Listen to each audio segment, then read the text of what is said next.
रिश्तों की अपनी डोर होती है।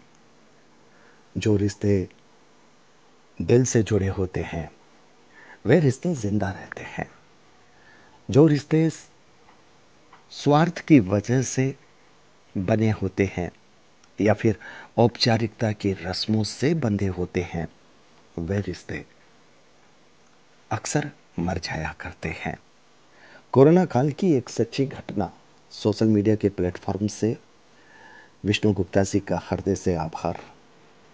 कहते हैं कि प्यार समर्पण है, प्यार आकर्षण है, प्यार सुवास है, प्यार विकास है, प्यार ही परमात्मा का सर्वोत्तम उपहार है जिसके सामने हर चीज बेकार है। एक ऐसी घटना जो रिश्तों की संजीदगी को दिखाती है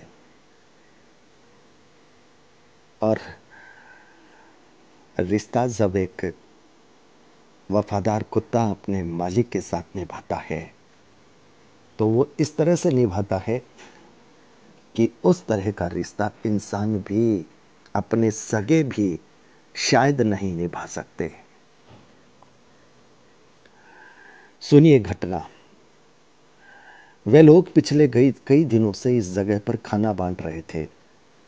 हैरानी की बात यह थी कि ये कुत्ता हर रोज आता था और किसी न किसी के हाथ से खाने का पैकेट छीन करके ले जाता था।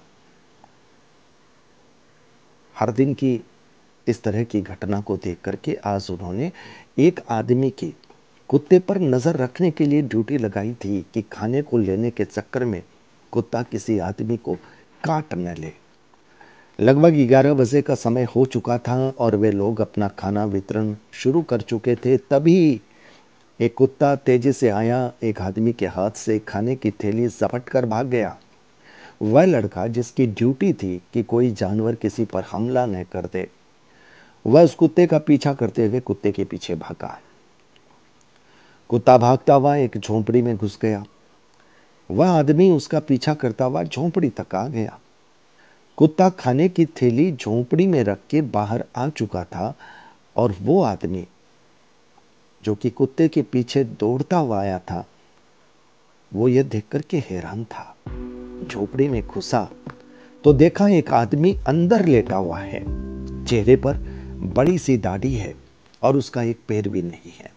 गंदे से कपड़े हैं।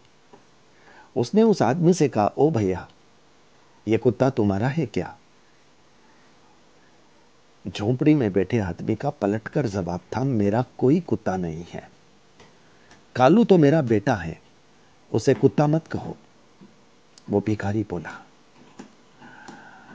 अरे भाई, हर रोज खाना छीन कर भागता है, वो किसी को काट लिया तो ऐसे में कहां डॉक्टर मिलेगा? उसे बांध के रखा करो। और खाने की बात है तो कल से मैं खुद तुम्हारे लिए दे जाऊंगा। वो जो लड़का कुत्ते के पीछे दौड़ता आया था वो उस भिखारी से अपनी ये बात कह रहा था। भिखारी का जवाब सुनिए कि बात खाने की नहीं है, मैं उसे मना नहीं कर सकूंगा। मेरी भाषा भले ही ना समझता हो लेकिन मेरी भूख को वो समझता है।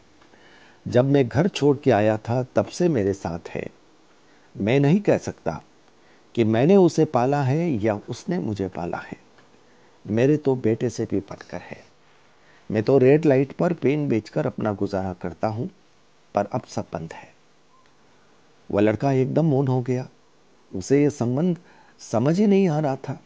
उस आदमी ने खाने का पैकेट खोला और आवाज लगाई, कालू, ओ बेटा कालू, आजा, खाना खा ले। कुत्ता दौड़ता हुआ आया और उस भिखारी का मुंह चाटने लगा। खाने को उसने सूंघा भी नहीं। उस आदमी ने खाने की थैली खोली और पहले कालू का हिस्सा निकाला, फिर अपने लिए खाना रख लिया। खाओ बेटा, उस आदमी ने कुत्ते से कहा, मगर कुत्ता उस आदमी को ही देखता रहा। तब उसने अपने हिस्से से खाने का निवाला लेकर खाना शुरू किया। उसे खाते देख करके कुत्ते ने भी खाना शुरू कर दिया। देखिए कितनी कितनी बड़ी बात है। कुत्ता जिसको मालिक समझता है उसकी वफादारी देखिए। जब तक मालिक खाना नहीं खा रहा है तब तक कुत्ते के सामने उसका रखा हुआ खाना है। कुत्ते ने खाने की तरफ देखा तक नहीं। और जैसे ही मालिक ने खाना शुरू किया, कुत्ते ने भी खाना शुरू कर दिया। अब देखिए, उसे खाते देख कुत्ते ने भी खाना शुरू कर दिया। दोनों खाने में व्यस्त हो गए। उस लड़के के हाथ से डंडा छूटकर नीचे गिर पड़ा था। जब तक दोनों ने खा नहीं लिया, वह पलक को नहीं देखता रहा। फिर भिखारी को देख करके बोला, भैया जी, आप भले भिखारी हो, मजबूर हो, मगर आपके जैसा बेटा किसी के पास नहीं होगा। इतना इतना आज्ञाकारी। उसने जेब से पैसे निकाले और उस भिखारी के हाथ में रख दिए। भिखारी ने कहा, रहने दो भाई, किसी और को ज्यादा जरूरत होगी इनकी, मुझे तो कालू ला ही देता है, मेरे बेटे के रहते मुझे कोई चिंता नहीं। भिखारी बोला कि ये पैसे साहब आप अपने पास रखो। वो लड़का हैरान था कि आदमी आदमी से छीनने को आतुर है और ये कुत्ता बिना अपने मालिक के खाए खाना भी नहीं खाता है। उसने अपने सिर को जोर से झटका और वापस चला आया। अब उसके हाथ में कोई डंडा नहीं था। प्यार पर कोई वार कर भी कैसे सकता है, और ये तो प्यार की पराकाष्ठा थी साहब। कैसी लगी ये कहानी, ये घटना? सोशल मीडिया के प्लेटफॉर्म से आई है। अगर प्रेरक लगी है, कुछ प्रेरणा देने वाली लगी है, तो लाइक कीजिएगा, शेयर कीजिएगा, और चैनल पर अगर नए आए हैं तो सब्सक्राइब करना बिल्कुल मत भूलिएगा। बहुत बहुत आभार।